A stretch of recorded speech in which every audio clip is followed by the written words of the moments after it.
Hello and good evening. Thank you so much for joining our third and final budget engagement listening session for fiscal year 2023. This is an opportunity for city staff to hear from you. Before we get started, I'd like to first invite the panel we have in the room to introduce themselves. Can I start over you, Teresa? Teresa Smith, CFO. Sean Heath, City Manager's Office and Interim Director of Housing and Neighborhood Services. Brent Cagle, Assistant City Manager. Ryan Bergman, Budget Director. Tiffany Blackwell, Strategy and Budget. Beverly Sanders, Charlotte Communication and Marketing. Joanna Quinn, Charlotte Department of Transportation. Bree Harris, Strategy and Budget. Great, thank you so much for being here.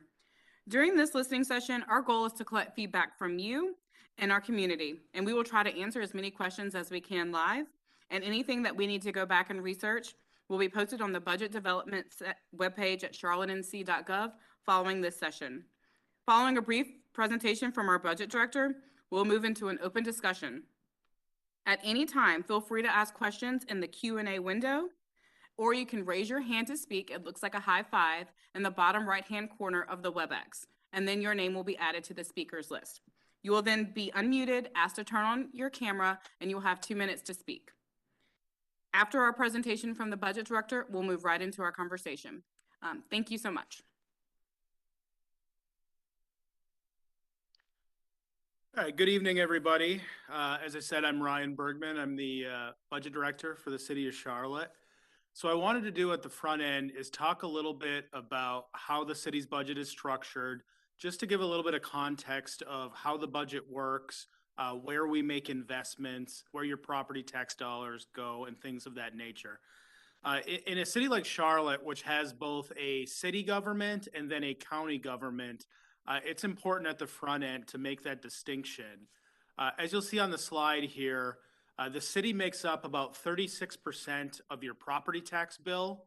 So when you pay a property tax bill on your home, the majority of funds will go to the county, primarily to fund education and then some of the other county services, such as social services, the jail, public health, and more of that nature. The city primarily is focused on public safety and then transportation, housing, solid waste. You'll see that the biggest city investments on that table are CMPD and Charlotte Fire. So 24/7 staffing operating departments. So another way to look at that is if you have a average home in the city, you'll pay about $2,000 of property taxes for your county portion, and then about $1,000 for your city portion. So moving on, drilling now into the city portion of the budget specifically, Charlotte's property tax rate is 34.81 cents for every $100 of assessed value. We split that two ways. The majority, or close to 80%, goes to our general fund, which is a term that you'll probably hear a lot. And that really refers to where we pay for the operating costs of the city. So paying for a firefighter or paying for the typical year-to-year costs of running any city service, whether it be 311 or things of that nature, come from the general fund. The capital program, which gets a little over 20% of property tax dollars, is used to pay for hard investments. So think of paying for new roads or paying for sidewalks or paying for some of our housing investments. If you look at the chart on the right, that's where we're trying to represent where your property tax dollars go. I want to call specific attention to a couple of them just to provide some context. So you'll see on the chart that transportation and housing and neighborhood services are very small amounts. And that's only because that is where we pay for the staffing costs, the personnel costs, and then some of the basic year-to-year operating costs. The big chunks of what we pay for with transportation and housing actually occur in the pie slice that's pulled out, which is our capital program. And that's where you'll hear every couple of years a bond referendum that we ask from the voters.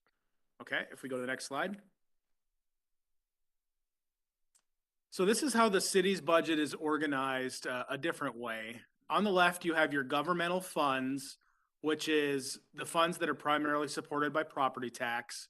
I won't list the departments that are there, but you can see the biggest departments and the investments that the city makes on an annual basis, which is all based on the current year's budget. Over on the right, you'll see enterprise funds, water, stormwater, CATS, and aviation, which is our airport. And those are not funded by property tax, which is why they're called enterprise funds. In the case of water and stormwater, those are funded in a monthly bill that any user of Charlotte's water system pays, or charged a fee based on impervious surface for stormwater. Aviation does not have any direct charge to Charlotte residents. It charges users of the airport, whether it be for parking out there or for businesses. And then CATS is a little bit different because it is funded primarily by a dedicated half-cent sales tax that all Mecklenburg County voters pay. And CATS is actually the transit agency for all of Mecklenburg County. And then the last thing I'll mention on this slide, special revenue funds. So as an example, last week, our new MLS team played their first game, and we had made an investment into the MLS team about a year ago. And where that money comes from is from a dedicated special revenue fund where by state law, it can only be used for specific purposes. So when you hear things like investments in MLS or investments in another professional sports team, it is from this dedicated bucket that's collected from things like hotel taxes and meals taxes, and it can only be used for those purposes. It cannot be used for housing or police or anything of that nature. All right, if we go to the next slide. So this is another way to look at property tax and sales tax and how the money is distributed. As I mentioned earlier, the majority of property tax and the majority of sales tax goes to the general fund so the city can operate from year to year. And then the bottom two buckets are how we fund our capital program. So I wanted to talk a little bit on the next couple of slides about our capital investments. Every 2 years, the city puts out a bond referendum for the voters to vote on. We've been fortunate that the voters have typically approved the referendums that we've put out there. Last year, it did not come with a tax increase, and we are currently in the process of developing the next referendum, which would go in front of the voters November of this year. So that's one of the key initiatives that's in this current budget. So if we go to the next slide, what you'll see here is last year during budget planning, we came up with a very tentative plan for what the next bond referendum may look like, and actually some of the bond referendums after that. So I won't read through this, but note that this is all available in our budget book, and you can see what the current tentative plan is. However, this has to get finalized by City Council, who will typically make adjustments to it before we finalize a plan that then goes to the voters in areas like transportation and housing. The next slide. Some of the highlights from the tentative bond plan includes increasing some areas that constituents have consistently advocated for increased funding from City Council. Vision Zero, which is a lot about street lighting and intersections and safety. The bike program, which tries to make safe paths for bicyclists within Charlotte. And then the sidewalk program, where the city made some changes, I think about 15, 20 years ago now, which required that all new developments have sidewalks. However, prior to that, there were developments made, and when we annexed land, we end up with areas of the city that do not have sidewalks. So the sidewalk program tries to go in and fill some of the gaps in. And that's an area that was a really big focus for City Council during discussions in the last budget year. So we had planned on more than tripling that in the upcoming budget. And then finally, affordable housing. So prior to the 2018 bond, the city would invest typically around $15 million in a bond, primarily used to pay for the gap between a market rate housing plan and maintaining affordability of the apartments within it. And so in 2018, that was more than tripled to $50 million. We were able in 2020 to do another $50 million housing plan. And in the CIP that we put out there for a plan was to maintain that $50 million in funding for affordable housing units. So maybe the most important factor of our budget development process is that it's based around city council priorities. It's based around city council feedback, and they are the elected representatives of the people. So they are the decider of where the funds go. Typically throughout the year, staff will have their input and recommendations, and then the city manager will have a proposed budget, which city council then reacts to. Some of the priorities that are currently in place and have been worked on are on your screen there. I won't go through all of them, but that is how we try to build funding when we develop a budget. And then I just alluded to this a little bit about the process. We begin the process in the fall each year. That's a lot of internal discussion around needs and priorities and gaps. And then we go through our community engagement initiatives, which is part of tonight. We go through committee and workshop meetings. We actually had a budget committee meeting earlier today, and we will have a budget workshop with City Council next Wednesday. And then, as I said, the manager proposes a budget in early May. It does not mean anything at that point until City Council is able to receive it. We have a public hearing. City Council makes adjustments to it, and then they vote on budget adoption a little over a month later. And so as we go through this, before we go into the Q&A, there's a survey that we would love for you to take. We have a balancing act tool, and then we also have an email if you'd like to include feedback. So I should say the way that we handle this is you can ask us questions, you can provide comments. If we have any additional context or a response off the top of our heads, we will provide it, try to give a little bit of background. But of course, there's going to be things that we don't know offhand, and we will, what we do is we produce a community engagement document that includes all of the comments, the questions. We provide it to City Council before we present the budget. And if there's something that we don't know and we say we're going to follow up, Tiffany will talk about that at the end, but we will respond and put it onto our budget engagement webpage to make sure that you are able to get an answer once we get a little bit more context. Great. Thank you so much. So now we want to hear from you. If you're on the WebEx, you can raise your hand using looks like a little high five, or you can place your question in the Q&A box, and we can try to get to your questions that way. We're also monitoring the questions on social media as well, so we'll try to keep up with as many questions as we can. I think we have our first speaker on the line. His name is Hermes Goods, if I pronounce that correctly. If you want to, you have 2 minutes if you want to turn on your camera and your microphone so we can hear your comments. Sure. Can you hear me? Yes, we can hear you. Great. Thank you for letting me speak tonight, and I appreciate the presentation.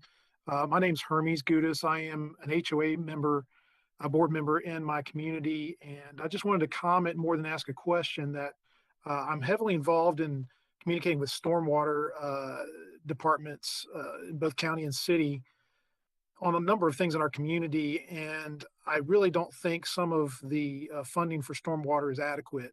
I know that many of, if not most of the projects and repairs are funded through stormwater fees, but we are repeatedly over the last 10 years told that certain things don't qualify, and policies for qualification have been amended over time to make it more difficult for neighborhoods and private landowners to qualify for assistance. As an example, we are dealing with pond dredging, my community has several ponds, and they do collect third-party and public street water, including a school site, shopping centers, and we do not qualify for assistance in many cases, including uh, drains and pipes that collect water from public streets. So I just want the management of the city to understand that some things have been put on hold or taken off prior priority lists.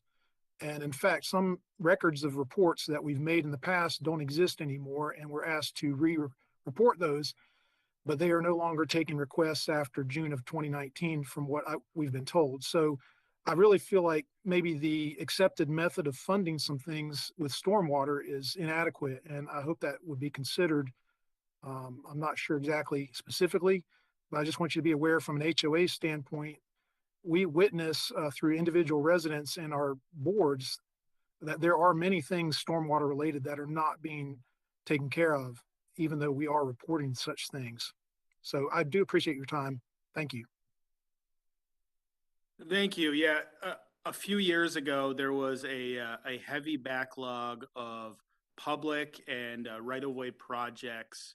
And due to that, they did make a prioritization shift towards public projects.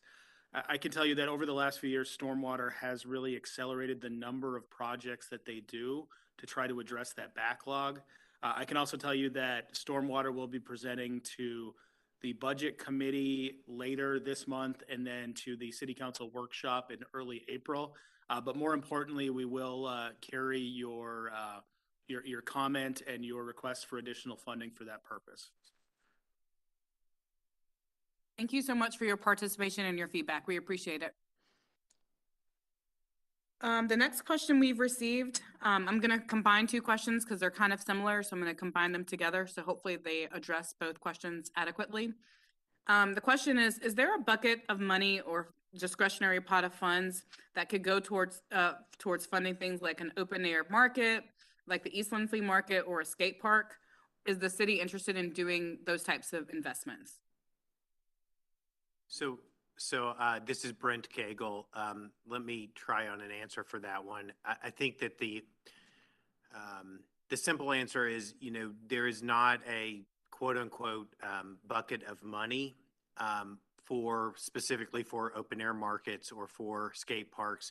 However, that being said, we also know that there is concern, both internal to the city and external in the community, about the situation with the open air market and the skate park that have existed at the former Eastland Mall site.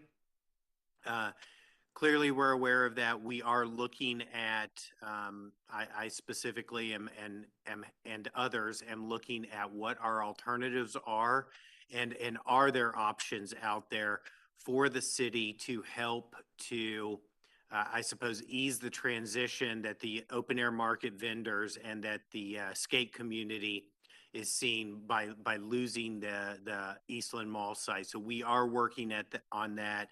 But technically speaking, no, the city does not have a dedicated, bucket of money for that. But we are looking at alternatives and do plan to be discussing those with City Council and the city manager as we progress.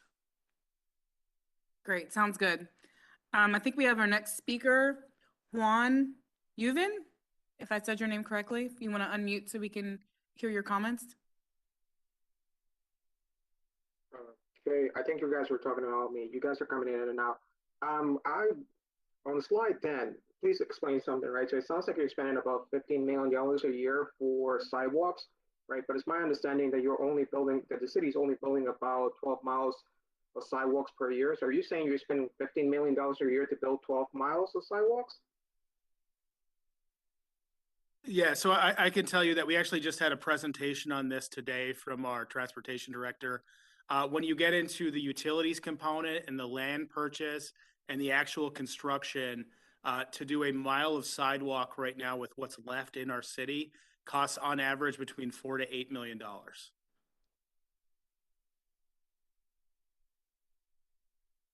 So I have emailed every single person on this. I just wanted to add one more thing. So I have asked City Council to allocate more money to sidewalks because neighborhoods are effectively segregated from each other because it's happening throughout the entire city.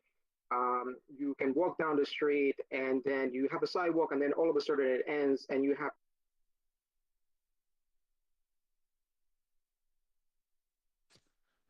So it sounds on like, campus grass. I would like to see more money allocated to sidewalks. yep, no, absolutely. And sorry, you did cut out a little bit there. I'm not sure if it's us or you, but I definitely heard the basis of your question. Charlotte does have gaps within the city, which is a result of development from beyond 30 years ago when it was a really automobile-focused city. The sidewalk program has been designed to help alleviate that. But currently we have 240 miles of thoroughfares in the city that do not have sidewalks. So it is a long-term process. The good news is we consistently heard from City Council last year that $15 million towards the program, every bond, was not enough. So the plan for this year is to go all the way to 50. But I would suggest that you tune into our budget workshop next Wednesday, or you can watch it after on Facebook, of course, because the sidewalk program will be one of the key items that's discussed by the City Council. Thank you so much for your comments. Next question. Is the city looking at investing in small projects such as speed hump installation to address speeding? So this is Joanna Quinn with CDOT. And actually we do that. That's part of our Vision Zero program. So one of the components of that program. And if you are interested in that for your neighborhoods, we actually do have a way to connect through our website for a request on that. But if you would also like to leave your information, we would be happy to circle back with you. Great, thank you. The next question we've received says, how will the city invest in making sure its employees, specifically bus drivers, are safe while on the job? So this is Brent Cagle again. I'll take that one. The tragedy with Ethan Rivera is shocking and very sad, and our hearts go out to his family. But the other side to that is we want all of our employees, bus drivers, but everyone who's working for the city of Charlotte to work in a safe environment. And so we are working with the CATS staff and through the city manager's office to look at safety protocols, not only with CATS, but also with all of our employees, because our goal is that all of the employees who come to work for us every day return home to their loved ones and their families safe every evening. And so this is concerning, and it was a terrible tragedy, but we are looking at that, and we will be able to provide more information on the safety protocols and changes in those as we start to evaluate it. Now, part of that will also be working with the employees themselves at CATS to understand what their concerns are, what their ideas are, and then developing some measures to help prevent this kind of tragedy in the future. Thank you. The next question we received, what's the likelihood of the city manager recommending a tax increase to cover any deficits caused by the pandemic? So we were fortunate as a city that in North Carolina, some of the taxes and hotel taxes, and so in some of the other big cities across the country, because they depended on those taxes for regular operations, they were impacted more severely than we were.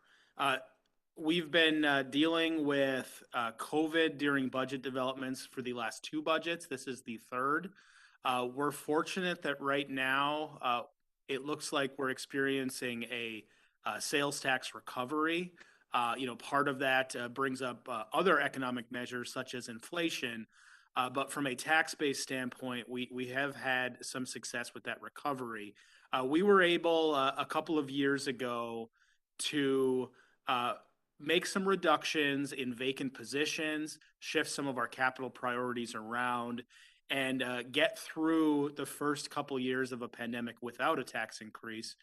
From recent presentations to city council that I've made or the manager has made, we've been relatively clear that right now we look on track that a tax increase will not be needed for existing services. That does not include any additional services that city council may want. But it does not look like we'll need a property tax increase to do the same base level. Another question we received, how do I hear more about the workshop on Wednesday that you mentioned? Sure. So it will be live streamed, just like all of our city council meetings. It is a full public meeting.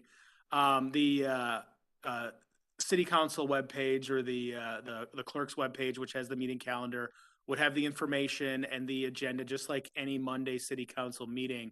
But it starts at, it's either 1 or 1:30. Do you remember? Okay, so it's in the early afternoon.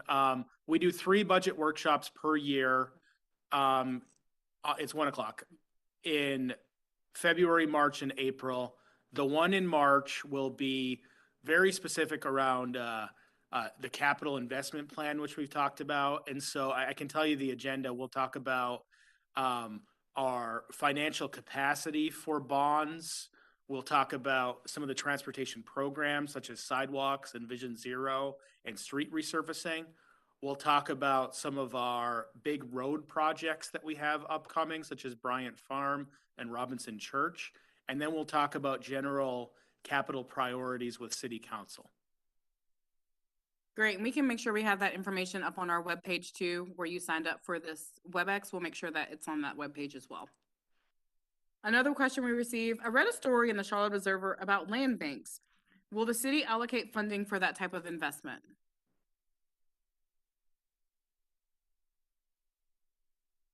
This is Sean Heath from the city manager's office. So land banks, it's not a new topic for us, of course, and it's something that's directly referenced in a collaborative piece of work that was undertaken last year, referred to as the 2025 Housing and Homelessness Strategy, which has more recently been rebranded as a Home for All.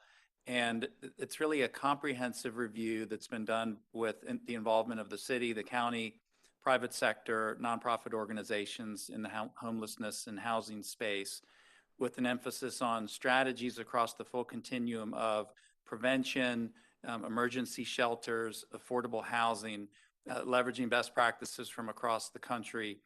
Land banking is something that's explicitly referenced in the strategic framework that was released in that report in the last 60 days. And the city is now at the table with this stakeholder group evaluating what will now turn into an implementation plan over the next 6 months. So that is one among a very long list of levers that are being evaluated. There isn't really anything definitive that I would share today, other than to say that we're firmly aware of it as an area of opportunity, and it's something that will be part of our evaluation process. Okay, great. We also got a question about the Great Resignation and if that has impacted the city and if the city's doing anything to address that.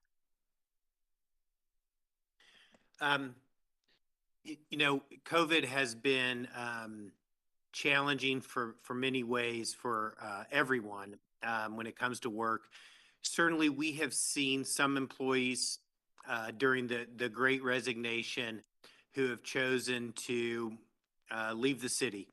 I guess what I would say is, regardless of whether or not it's the Great Resignation or other reasons for labor shortage, we are certainly concerned. We see higher than usual vacancies, especially in our frontline employees in our field units, and we are very concerned about that.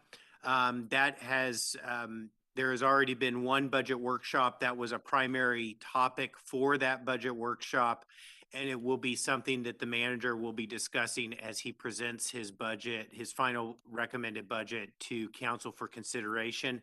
But yes, absolutely, we are seeing severe labor shortages right now, especially in the field units, and it is very concerning to us, and we are looking at strategies.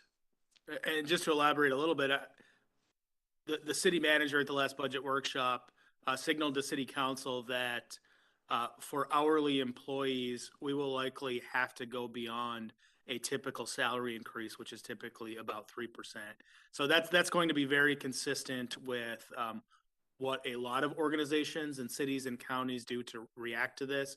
But one of the basic messages is if there is a labor shortage and our vacancy rate continues to climb, that's one of the areas that you need to make investments in. All right, great. Thank you. We also have a suggestion. Have we considered shutting down a street weekly near the Eastland site to run a market? So we have not considered that, but again, we are looking at several options and alternatives, and we are hopeful that we will be able to find something that would be suitable for the open air market vendors. At this point, we haven't found that solution, but we continue to look at it. We haven't really looked at closing down streets, although that is something that I can take away as a suggestion to talk to the team about. Great. Thank you so much for that suggestion. The next question we have is about congestion. Have we looked at the financial impacts of our congestion mitigation? And can you provide evidence of how it's fiscally responsible compared to investing in bicycle infrastructure?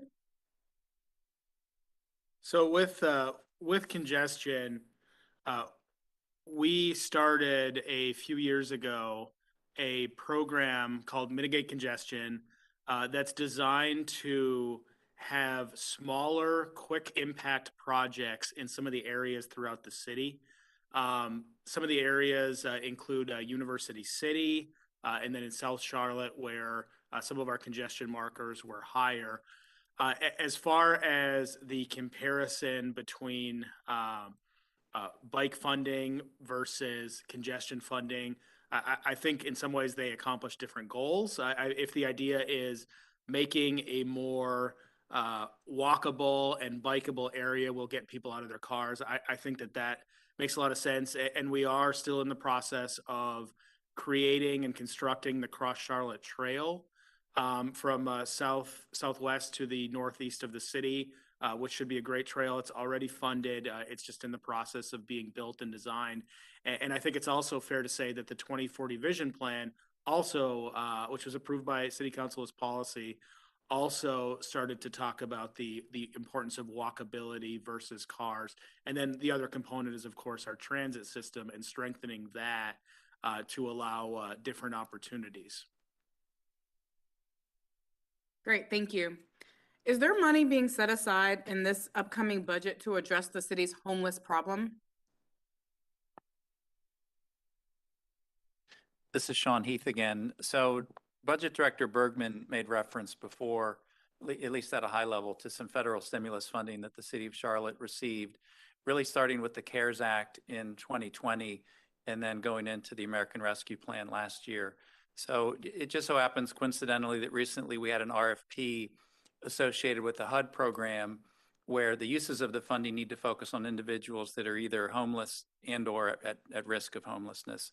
And we have a presentation that's scheduled for City Council on March 7th for staff to provide recommendations associated with a range of opportunities related to both tenant-based rental assistance, as well as various supports, including case managers and housing navigators. So with the CARES Act, we devoted a meaningful amount of funding in support of programs that were being led by partners such as Salvation Army and the Charlotte Rescue Mission and Roof Above, for example. And we'll continue to do that with our federal stimulus funding, recognizing that homelessness is still a significant challenge in the community. Thank you. Can the city look at investing in red light cameras to prevent people from running red lights? So right now in the state of North Carolina, red light cameras have a rule where 90% of the revenue needs to go to the school system. And so there's no, from tickets or fees, it does not even come close to running the program. But as an investment, some of the data has shown that the reduction in crashes doesn't go down quite as much as you would expect. does change the type of crashes. I would say that City Council has talked about this quite a bit at the committee level. No firm recommendations beyond that for red light cameras have occurred. But it has been something that has been explored for a number of years. I don't know if I missed anything there. Okay, thank you. And we have a question. I think this is our first in all of our sessions, specifically for the budget director. What worries you most about this budget? I mean, I think we've already actually hit on it. When you're looking at data from year to year in a city, and we're seeing some of our hourly workers, for instance, having a much higher vacancy rate than they typically do, then it tells you that's where the investments need to occur, but it also tells you that you're putting more and more stress on the remaining workers. So getting that fixed is something that is certainly the highest priority of the city manager. Unfortunately, we are going up against problems that are not Charlotte problems. This is a national economic issue that we're dealing with in the country right now, with the recovery and the labor shortage and inflation, and then housing costs increasing as well, kind of converging to cause a difficult environment for our employees and a difficult environment for attracting talent. So when we're developing the budget this year, the manager's already signified that we're trying to focus there wherever we can. However, from year to year, it's fairly rare to find true savings in what you're doing. So it's always a limited pool if you want to keep resurfacing your roads, and you want to keep having a firefighter respond within 6 minutes as the city grows. So it's it's a little bit difficult to try to tackle all of the needs of the city, but we do what we can, and we try to base our recommendations on staff expertise. Thanks, and we'll do a quick follow-up since we asked what worries you. What are you most excited about with this upcoming budget? I think that anytime that we have a bond referendum in the budget, which is every other year, it's always a little bit more of an exciting budget. And I think it's frustrating a lot of times for the public because there is a lag between us investing in something and then actual voters approving funding and then the actual planning and the construction. So that can get frustrating. But I think a lot of the needs that City Council has signified to the budget office around pedestrian safety and sidewalks and things like that, it's exciting that we're actually getting to the bond this upcoming year where they can try to address some of those and increase the priority of some of those. So I'm relatively excited about some of the transportation programs that we run and trying to make a big problem a little bit better. And then the following bond, hopefully we can do the same thing. And each of those, even if it's only 10 miles or something like that, that's 10 miles that families can walk on. That's 10 miles that might keep people from not taking their car. I think there's a lot of benefits. So I would definitely say that. Okay, great. The next question we've received, we seem to have the biggest employment problem with CMPD. Will more money towards increasing salary or benefits improve recruitment? So CMPD has had a labor issue for the last 3 years. It's been a difficult profession. We actually started 3 years ago with a strategy to increase retention in CMPD by increasing the top pay of our police officers. Over the last 3 years, we've seen an increase in the average police officer of about 13%. So, I mean, we've put a lot of investments over the last 3 years into CMPD to try to help that. I think if you look at the city of Charlotte versus some of the other places over the last 2 years, I think we've likely done better. However, CMPD is no different than some of the other departments where national issues around pandemic, inflation, things of that nature have caused stress and made it difficult, and we have lost some officers, and we have had some difficulty recruiting them. So we continuously work with a public safety pay plan committee on steps and what's next. And ways that we can try to kind of strategically improve things without, making massive across the board investments that might prevent any investments elsewhere. So it's really a balance that we try to work with, but CMPD is certainly in the same in the same bucket as our other workers where things have gotten a little bit more difficult for them. Has the city made any investments for electric vehicles or any goals to make our city more sustainable for future years? Yeah, I think the city has actually been a leader in some of these in some of these goals. Our sustainability officer, Sarah Hazel, told us a couple weeks ago that 40% of the charging stations in the city of Charlotte are now owned by the city of Charlotte. So we have 40% of all of the charging stations, including all the private ones. So that's good. We've tried to take steps to convert our vehicles wherever possible to electric. Thus far, that's been focused primarily on sedans as the technology catches up on trucks and things of that nature, but that's clearly coming down the road. Beyond vehicles, we've also taken some steps by trying to retrofit buildings. We've invested in rooftop solar. We've invested in electric buses at the airport and CATS. We also own a solar farm in Iredell County that's going to come online in a year or two, which is a partnership with Duke Energy to help offset some of the city's carbon. So I think the city has, I don't know if you've heard of the Strategic Energy Action Plan with the city, which is called the CAP, but I think the city has been a leader in this, and investments have followed.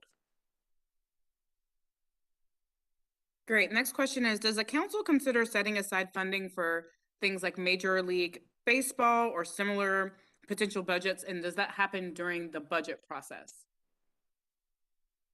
So as I mentioned in the presentation, things such as Major League Baseball or Major League Soccer would typically be paid from the hospitality fund. So I'll turn it over to our CFO to talk about how that works. Sure. This is Teresa Smith, CFO, and as Budget Director Bergman stated, there are specific taxes that are collected to be used for those types of purposes. Those specific taxes have statutory requirements on how they can be used. So when those projects are presented, we do an analysis on a specific opportunity at the time that it is presented. So it's not usually part of the normal budget process that we're doing right now. It would be on a specific case-by-case basis. But I can tell you that when we do that analysis, we do an affordability analysis of whether or not the city can afford those types of projects based on the fund balance, based on the revenues that we expect to collect, and any expenses that we currently have already in process. Okay, we have two questions that are kind of similar, so I'm going to combine them into one. So it might be a long question, so I can repeat any part that's needed. Essentially, what is the next step in the budget process? And what happens if city council wants a completely different budget from what the city manager presents? Will the city have to adjust to the council's wishes, or is it ultimately the city manager's call? How does that work? Yeah, so first and foremost, it is not the city manager's call. A budget is 100% the city council's. It has to be approved by them. When the city manager proposes a budget, for the most part, he's not presenting his goals. He's not presenting what he would like to do in every case. He is essentially presenting the feedback he's got from city council over the entirety of the year, over our annual strategy meeting, the priorities he thinks that they have as the elected body. He's taking his best shot at trying to solve the problems we have based on the priorities of city council and the resources that we have available. There are situations where city council has, wanting to make big adjustments to the budget. We've been fortunate the last few years that I think city council has been pretty vocal about telling us what they expect to see in it and things like that. So we haven't had that issue, but ultimately, the city council has to approve it, even if that means making massive changes to it. But as far as the next step, we go through these budget workshops, which I mentioned is next Wednesday, and then a month later. And then internally, we're trying to take all the city council feedback to build that proposed budget. The city manager proposes it on May 2nd at a public meeting. There's a public hearing the next week to get citizen feedback. And then from there, we start meeting with city council on potential questions / adjustments that they would like to make. Okay, great. The next question, we may have to do follow-up, but I'm gonna go ahead and put it in the room in case there's comments. I heard from a CDOT worker that Charlotte does not get all of its highway funds back. Is that true? And if so, can the community do anything to address this? So as far as highway funding, I'm thinking they may be thinking about state resurfacing funding. I'm assuming it's something at the state level. Yeah, there was a reduction from the state 2 years ago in what we call our Powell bill funding. We lost about $6.8 million. And then that occurred again in this past state budget. Beyond that, I don't think I'm gonna go any further into the politics of it other than we've been talking internally about how we have to address that deficit moving forward. Okay, great. And I think we have a speaker that's asked to speak. Angela Tennyson, are you on the line?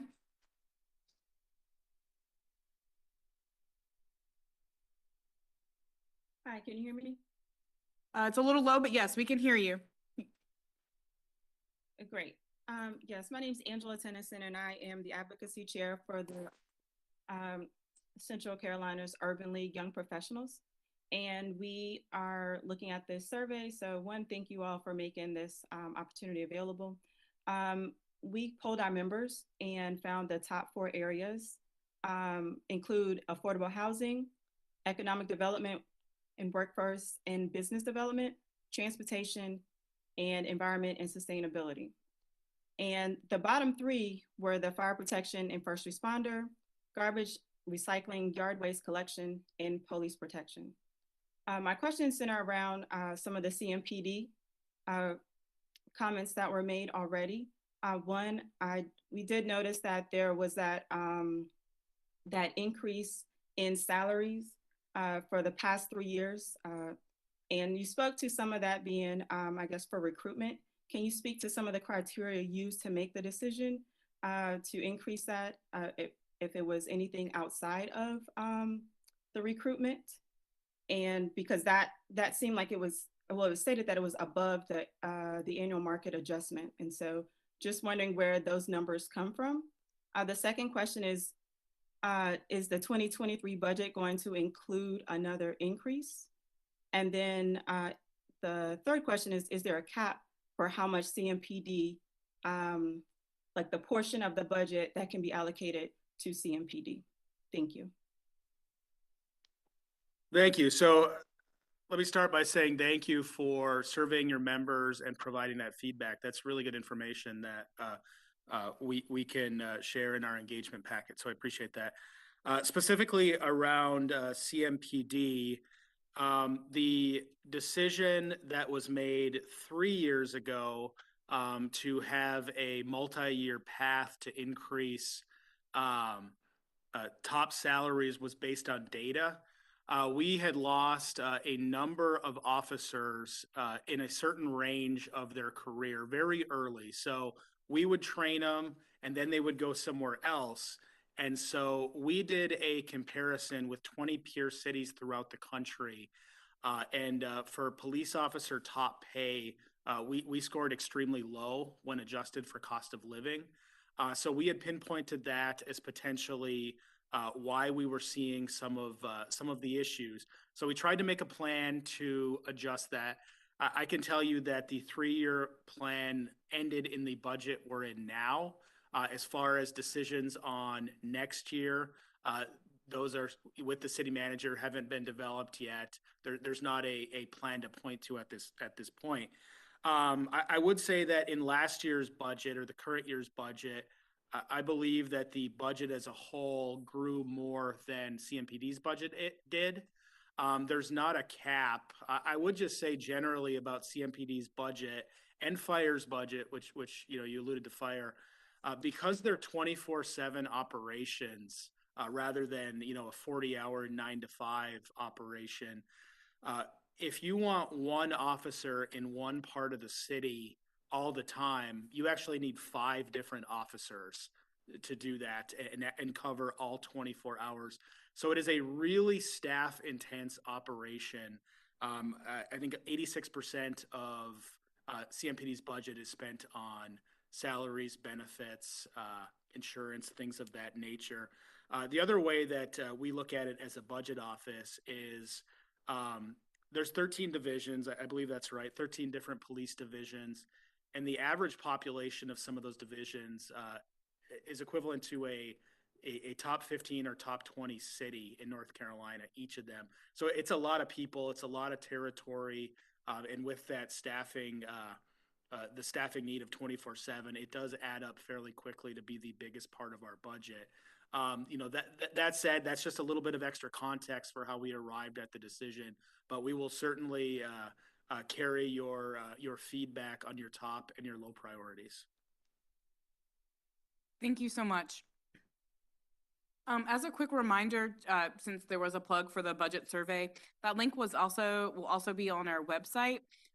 You can take our survey up until March 28th. There's also a balancing act simulation tool, and then you can also email us. So thank you so much for plugging our survey.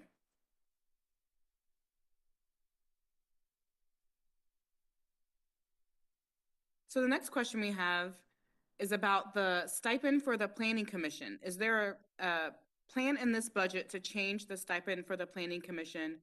And if so, how do I advocate for that? So I'm not aware of any plan right now. A budget is still in the process of being developed. We will certainly carry that feedback on engagement. I know that a lot is certainly asked of the Planning Commission.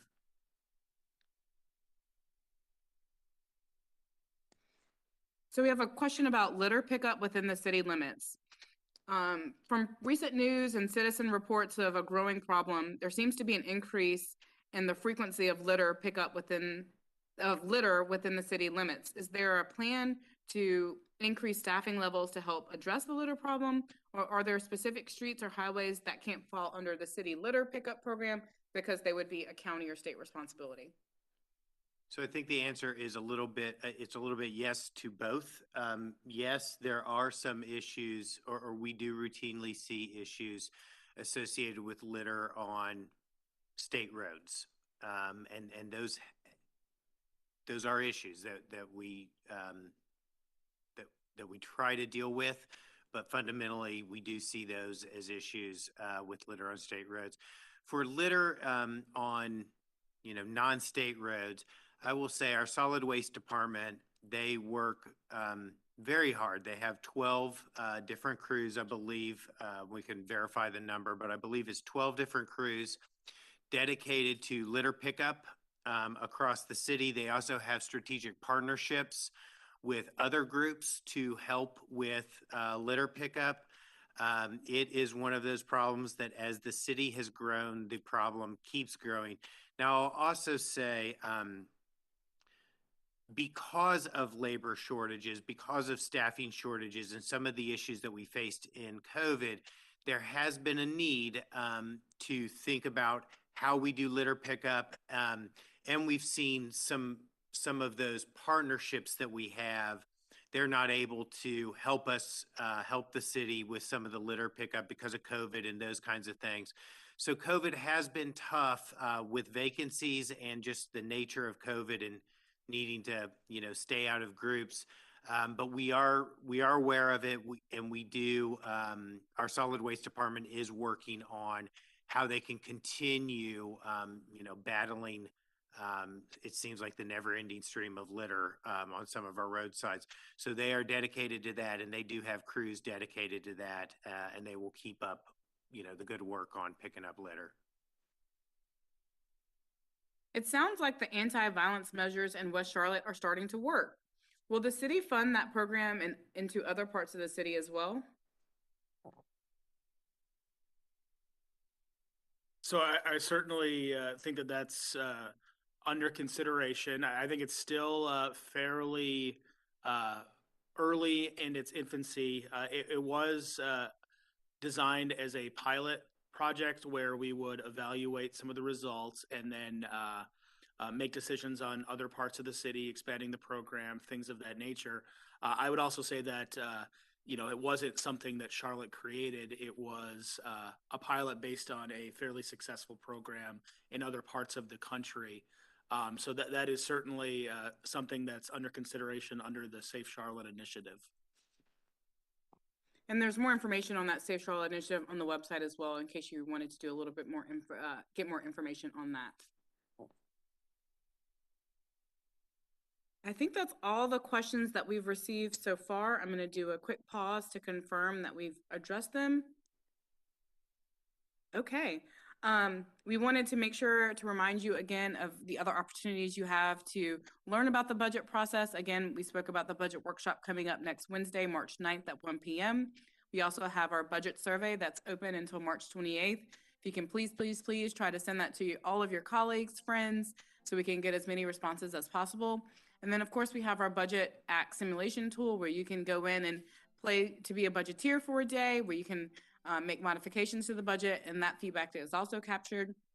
And of course, you're welcome to email us at strategyandbudget@charlottenc.gov at any time to give us your feedback. I'd like to take a personal moment to thank everyone for your participation, especially this great panel who has given up evenings and middays just to spend time with us and to answer as many questions as we can. But most importantly, we want to thank you, our community, for showing us how important this budget process is, and we look forward to connecting with you in the future. Thank you.